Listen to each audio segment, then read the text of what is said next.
Oh, this is weird. I mean, for a YouTube channel that's all about Star Wars and Star Wars characters, you'd expect me to review the Star Wars movies before I review the Star Trek movies, but who really cares?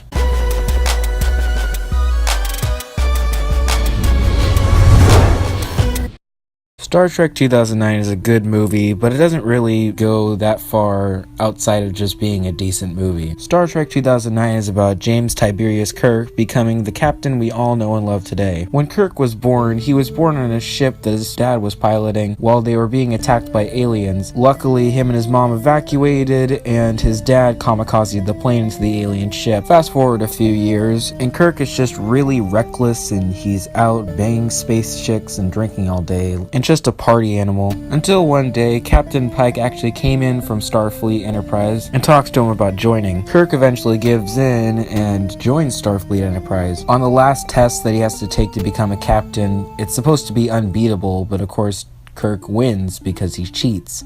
And that just kind of displays what kind of Kirk this guy is. Still has that reckless kind of charm to him, but he's still learning as a captain. Eventually, he meets the classic crew we knew from the television series, and the rest isn't very interesting. I mean, yeah, you got your movie villain, but after you watch it, the illusion of the space battles and shit flying everywhere fades fairly quickly. At least this movie is well put together. The cinematography is good, the acting is really good, the effects are really good, and the first half is at least interesting. But as this film goes on, the rest of the story gets kind of boring, at least when you're trying to describe it to somebody. Don't get me wrong, this movie actually grabs your attention and holds it there until the end of the movie, but after you start to think about it for a while, there's nothing really that beyond space battles and stuff like that. What drives the movie isn't the story, it's more the relationships between the characters. J.J. Abrams has proven he truly knows how to do relationships and make them layered. For instance, the relationship with Kirk and Spock is extremely interesting. There are several layers to it. It makes it more contrasted instead of just, I've known you for a long time, you're my friend, basic stuff. Instead, you get to see Spock get emotional at Kirk, because remember, he's not just Vulcan, he's also human, so he does have a